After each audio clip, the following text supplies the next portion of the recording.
Dun, dun, dun. Da, da, da, da, da, da. This is Legend of Grimrock 2. Hey, everybody.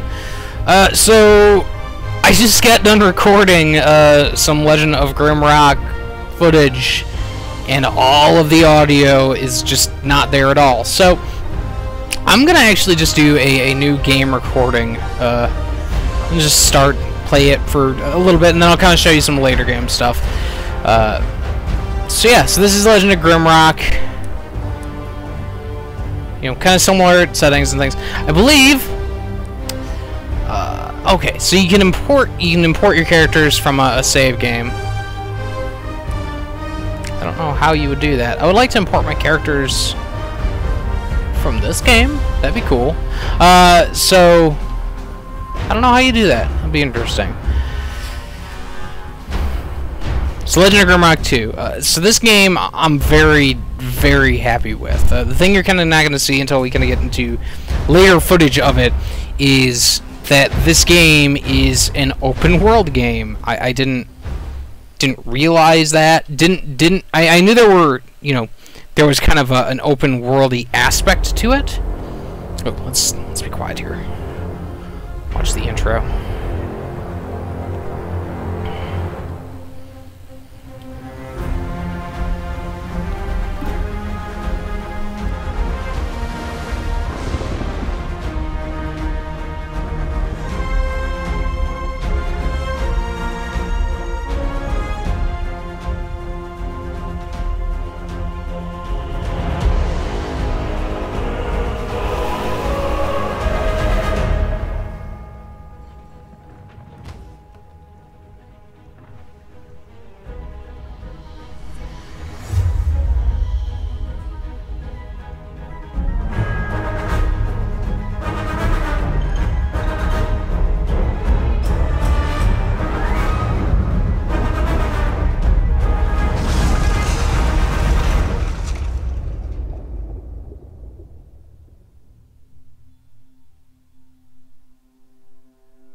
So that's pretty awesome. That is about it so far. That's about as much story as I have gotten with this game.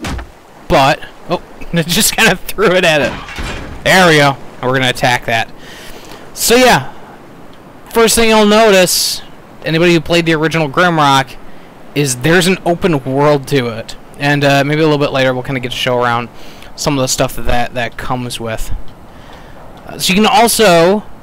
There's also a day-night cycle here, which actually looks really good, especially on this water. The evening, the water can actually become very like purple and different colors, and it's actually really, really cool to look at. So anybody who's kind of familiar with Grimrock, this should look kind of familiar. You know, you still have the 4 characters that you control. You right-click to use their attacks. You have your mage over here who can cast spells. Can cheat there a little bit because I've played this game for quite a bit. Weird thing is the game says that I have played for like 3 hours, but Steam says I've played for something like 10 hours at this point. So we'll give Fang our pants here. That's a sentence. So yeah, again, you kind of have different characters with sort of different classes. This is my fighter, very good with close combat weapons. In the game that I'm actually playing through right now, I actually have her dual wielding weapons. You have your Minotaur, Barbarian Minotaur, who is very, very powerful with melee. I just kind of keep him with a single heavy weapon rather, and a shield. You have your rat back here, Ratling rather. He's an alchemist, and you can kind of see there, he also uses guns. He's a rat who shoots things. That's pretty awesome. He can also, a little bit later, you know, we'll get to show you, but he can brew up potions, things like that, to kind of heal your party. And you can find spells and recipes and things like that to actually help with that. First enemy, come at me, turtle bro! And I missed. So yeah, so you're right-clicking here to command each of your weapons. Now, screw it, I'll use some fire on them since I know how to do that. How about we use a little bit of lightning on you too? Oh, it fizzled. Oh, probably because I don't think I actually am skilled enough to use that yet. That's right, I forgot you have skills and things like that. I'll pick up some turtle meat here. You also need to feed your characters. That's pretty important. Especially for this mage here, who you need that to keep them alive, basically. Well, not alive. You can actually keep them alive, but he can't use magic at that point, and since if you're like me, you keep your mage in the back. And a mage who does not have the ability to use his magic, kind of useless. If they do not eat, their energy bar down here, you can see the blue bar, doesn't regenerate. And that kind of makes him a little bit useless. Because I equip him with a magic staff. So at least at this point, he's a little bit useless, but... So, we'll go over here. I'm going to take that down right now. It's probably a little bit annoying to look at. So, who did I give the key to? I gave it to... Nope, did I give it to my Minotaur? Nope, I gave it to Fang. There we go.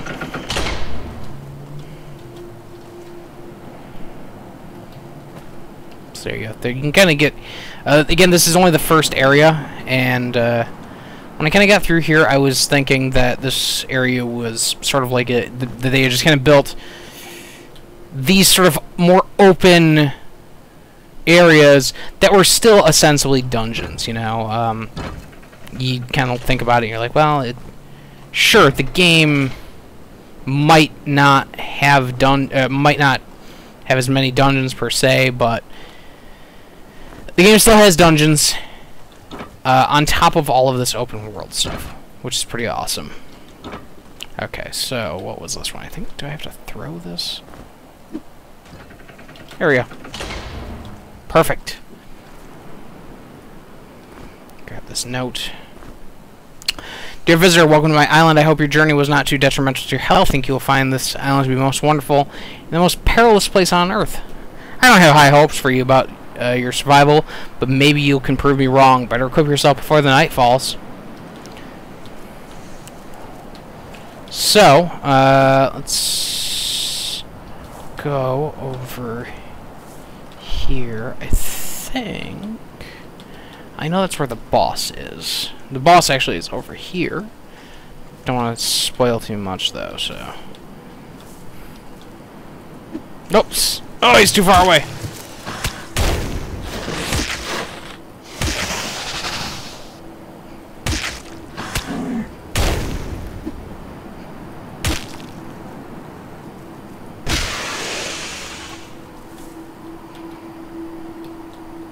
I think this is actually the first scroll that tells me how to do the... Yep, there it is. That's how you do Fire Burst. Thanks, game. Yeah.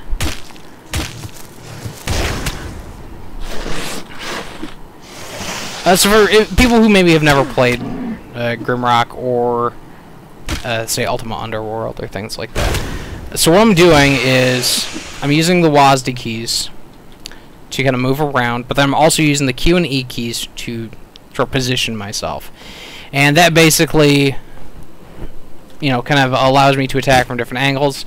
It also will make sure that you are attacked from different angles. So if you are, you know, let's say I'm fighting an enemy who's in front of me, but an enemy comes up behind me, they will actually start attacking these enemies in the back here first. And they can wreck you really quickly if you're not careful and you're not paying attention.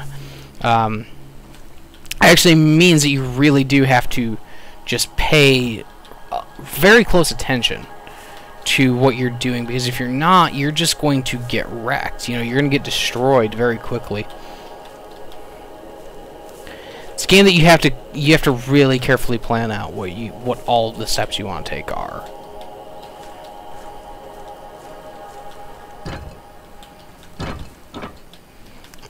So this is kind of one of the first puzzles. X marks the spot. See over here, you've got all of these panels, yet hitting them in a specific order doesn't really seem to do anything. So, one of the first things you learn with Grimrock, at least I feel like it's one of the first things that I learned with Grimrock, was that you can pick up items and you can throw them and put them onto to pressure plates. You kind of saw me over here throw this rock onto that pressure plate to open up this door. Well, we have to actually do that here. We have to do it in an X pattern, though. I'm going to have to look for some rocks, some things to put down onto there. Stupid grass. Yeah! I cut the grass. Yeah! I'm going to steal these turtles' eggs.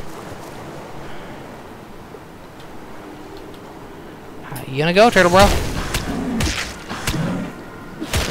There we go. You can recover your throwing knives as well, which is pretty nice. They're not just single-use items.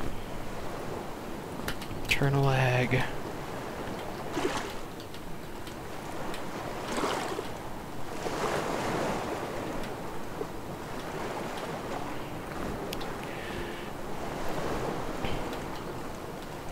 Maybe I actually do not think we're gonna get to the boss fight here. But as you can kind of tell here, I mean, while you are out in this environment, this does still feel very much like a dungeon. You know, in the original Legend of Grimrock, you know, you still have a kind of linear path, a pretty linear space to go. That drastically changes later in the game.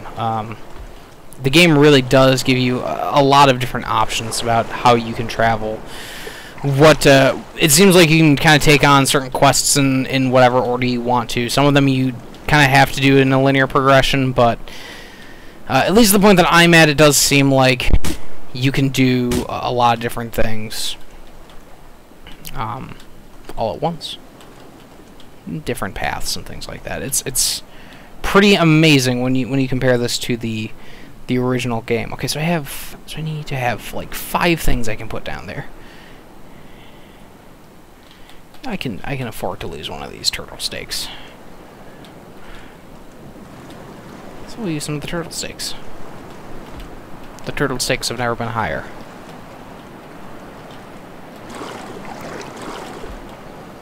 Pun number 1. Go around here.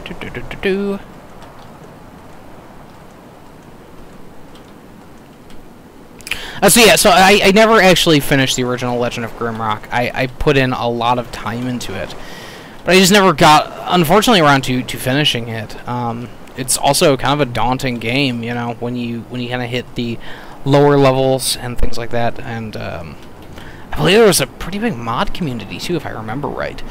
There's just a lot of people who modded in their own dungeons and things like that. And while awesome, it's another thing that's kind of terrifying to me. Okay, so we'll put this egg right here.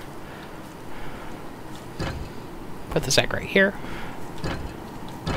Put this rock right here. Put this fruit right there. And then... Oh, did I actually open it? I didn't even... Sweet, there we go. Cool. Oh!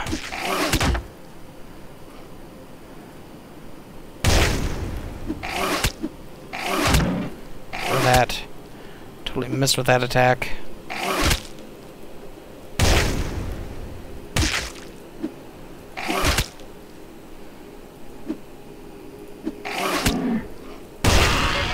Boom! There we go.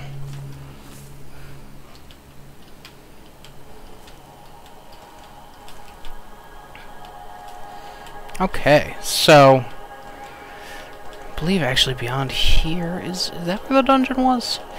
Yes, there are still dungeons in this game. Don't want to spoil too much here, but I do know what I am supposed to do with this, so 'cause I think I do. I think I remember the order. Oh gosh, we're getting attacked.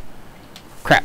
So yeah, that's kind of what I was talking about. Is you have to be really aware of what's going on at all times, because otherwise these guys can wreck you pretty badly.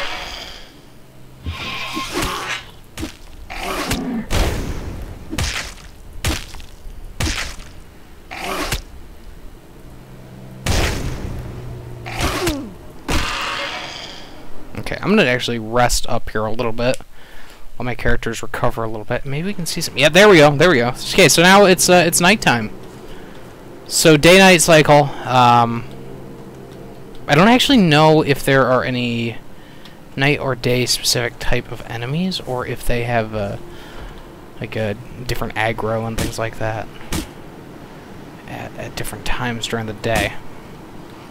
I haven't seen it, but you can never be totally sure. What do we got here? Windgate Terminus East. Do not have a key though. But I can do that. And that'll transport me over here, which is by this turtle.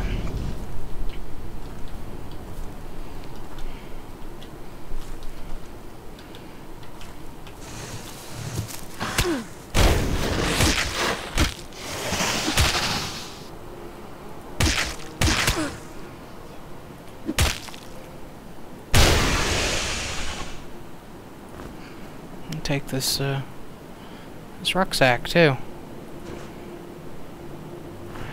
So we have a sling and some rocks.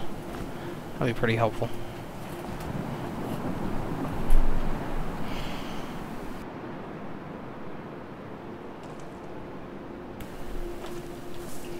Let's see. So I believe I can just do that. There we go. Excuse me, a dagger, which I guess I can use that. Give this ornate key to you. I'll put a healing potion in there too. Hey, how about that? Maybe we will get to see a glimpse of a dungeon here. I believe I can actually do this.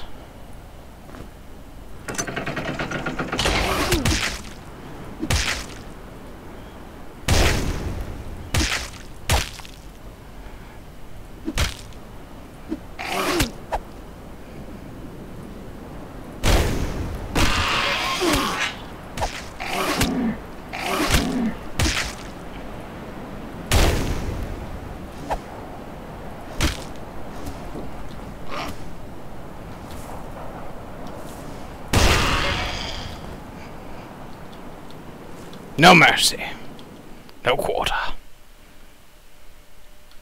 Oh yeah, I think we actually will get to see a dungeon here. Okay. Cool. Alright, so we're gonna take out here. We have this sword in here. And in the lone oak, in the shadow of the blue light, I buried it. So this is the thing, I do not think that this was in Grimrock 1. Maybe it was. But there are also puzzles that require you to dig in specific places. So we'll go over here. So it says in the shadow of the blue light, I buried it. So you can go over here. And what's the only blue light in this area? Well, that's pretty obviously a reference to this blue crystal over here. The blue crystals still heal you fully. Actually, let's see. Yeah, there you go. So you can, so it's kind of the only thing, at least that I know of, that can heal a character fully and bring them back to life. I'm not sure if there's a way to... if there's any spells or anything that can bring you back to life. Got some robes. Got some robes, got a healing potion. So here we go, we'll kind of level up the character. So this character, I really want her to be proficient in having light armor. And I want her to be a light weapon dual wielder, because as you can kind of see there, at the 3rd skill level with this one, you can actually start dual wielding, as long as one of them is a dagger. And then at level 5, you can dual wield anything, any of the light weapons, though you do suffer 40% penalty to damage. And then this guy, Astaroth, I'm gonna actually have him start being. Get all the magics started there for him. Have characters eat too. Haven't really had food yet. Okay, I think we still have quite a bit of turtle meat here. A major piece of turtle meat. Okay. So, again, this is all pretty much because I have already played this area.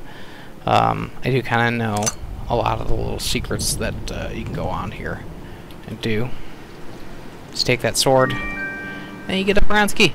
You get this gold key. Of course, you take it back. Don't need it anymore. You can just take it.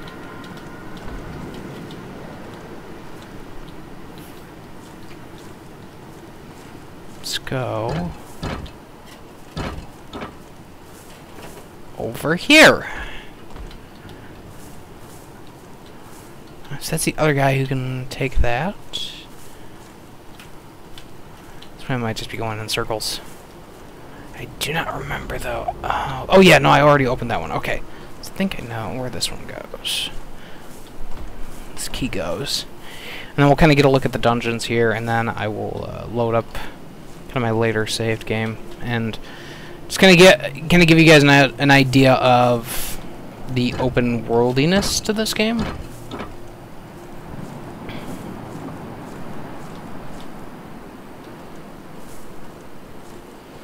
Still a lot of secrets to find. I feel like every time that I am like out of an area that I have not nearly found everything that I should have.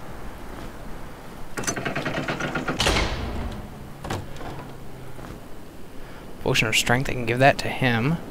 Some pellets, which I will give to you. And a Backbiter. I'm going to take Backbiter here. It's Backbiter. To have Light Weapon 3 to use the special skill. However, you still, I believe, can actually use it without that proficiency.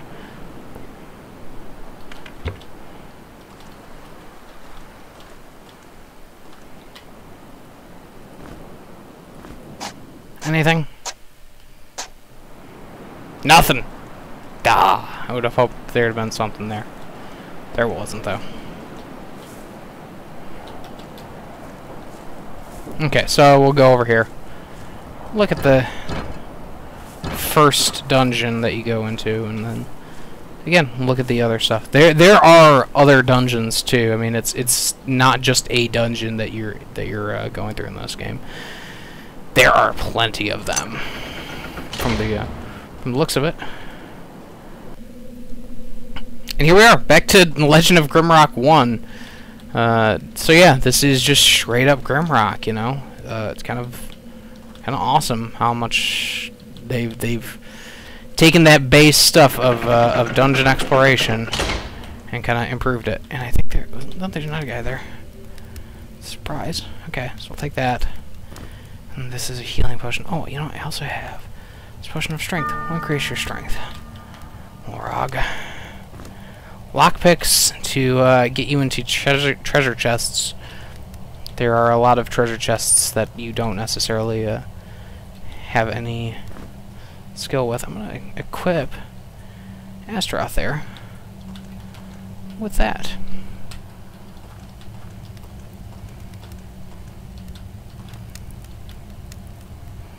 Halls of the Dead. I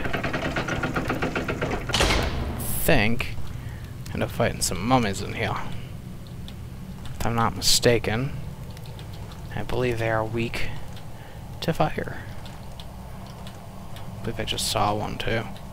Did I? Or am I losing my mind? Maybe I'm losing my mind. Could have sworn they fought some mummies in here. And yes, these dungeons are still really filled with. Yes, there we go. Okay.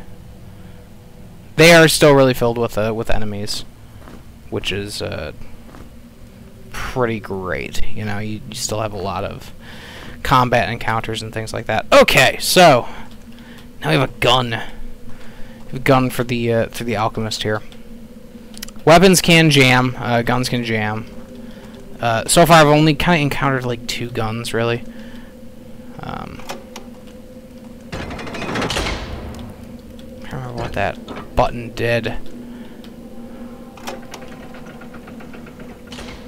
had to put a rock on this.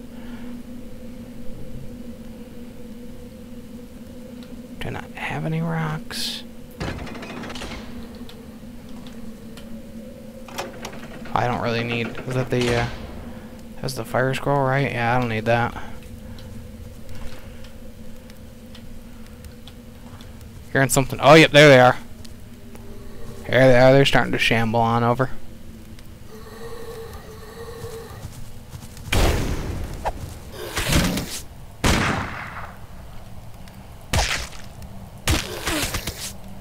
This is how I end up doing a lot of combat as well, just kind of like bottlenecking these guys. Especially the first boss, there's kind of a way to bottleneck that guy because he is really tough if you aren't prepared for him. But uncovering that secret that I did back there with the treasure chest actually really did help with that. So if you're kind of looking for any tips or anything on how to deal with that first boss, there you go. It's a freebie. Okay, so I think are we clearing here?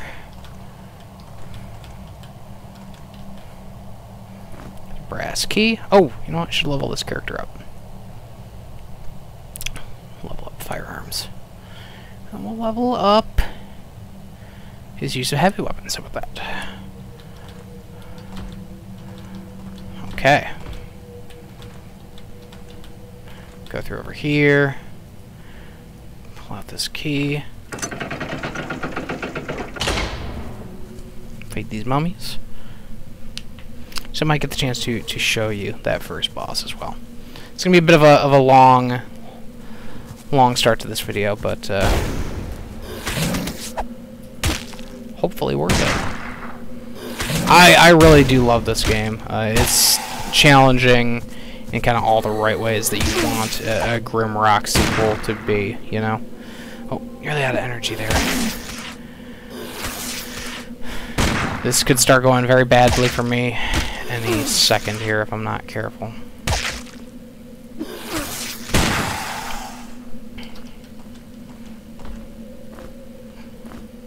Actually, I'm going to just do a little bit of resting here. Let my characters regain all of their health and stuff. And then, I think we're going to be set to go fight that first boss, actually. This button right here that you click. And I will go and fight him.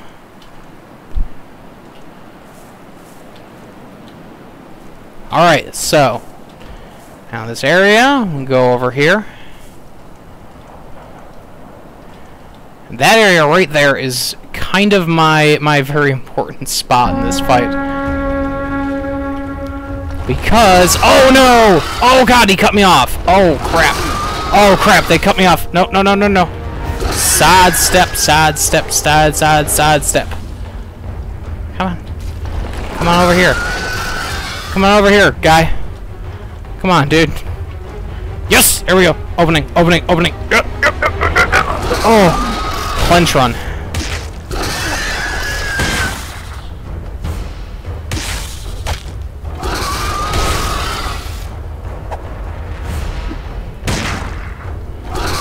so I don't want to be too dependent on that right now. Because you can lose that energy really quickly. Okay. First time that I fought this guy, it was a massive, massive struggle because, you can see there were two of them there, and they can kind of pincer you.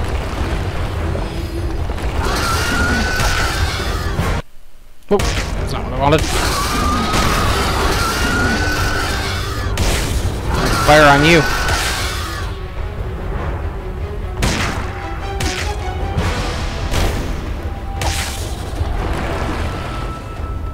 Get this potion to Morog. So use it. Beautiful, there we go. First of the power gems. And I just chucked it away. Wonderful. So there you go. So that's kind of the first boss fight there. I'm going to go through this area here. Actually, I'm just going to load in. You can see I have a very high level of maturity when it comes to naming my stuff there. Also says that I played for 3 hours, but Steam is saying more in the realm of 10, and I think that's partly because I restarted a character, or rebuilt a character, kind of. And I die a lot. I'm not great with this game, but I still love it. Like I understand that it's just that I need to get better with it, you know. It's pretty awesome though. Kind of just get a quick look here at the overworld, the open world rather. So here we are. This is kind of a later game stuff. You can see my alchemist now has this what are these things called? Mortar and mortar and pestle. I always forget about that. So you get a lot more items. Let's actually get kind of an idea. Kind of give you an idea of what the world looks like here. This is kind of one of the areas from the looks of it. So I believe I'm trying to get to this to Sleet Island here, but there's the ruins over here. Apparently there are things beyond those ruins even, which seems crazy to me. The Pyramid of Umas, the cemetery. I can actually show you the pyramid right here, but I cannot get into it quite yet. There's a key missing, and it does not tell me where that key is. So really impressive, actually. Like, this is kind of open worldy. And then I go into the water. That's another thing I can show off too. Is, yep, there's totally underwater sections, and you can see you can't do anything, and you can totally get attacked by those mer people. And they weren't that tough before, but they will just totally wreck you when you're underwater. Especially because you can see when your energy starts depleting, you lose health. So there. So yeah, that's a pretty good idea of what Legend of Grimrock 2 looks like. I'm really having fun with it. This video should be live when the review goes live, so, or maybe the other way around. So yeah, I think this game is going to be about $25, I believe, on Steam, Good Old Games, Humble, all those, you know, outlets that you can find this stuff at. So yeah, it's fun. It's really good. If you like Legend of Grimrock, you'll probably really, really love this game. So thanks for watching, everybody.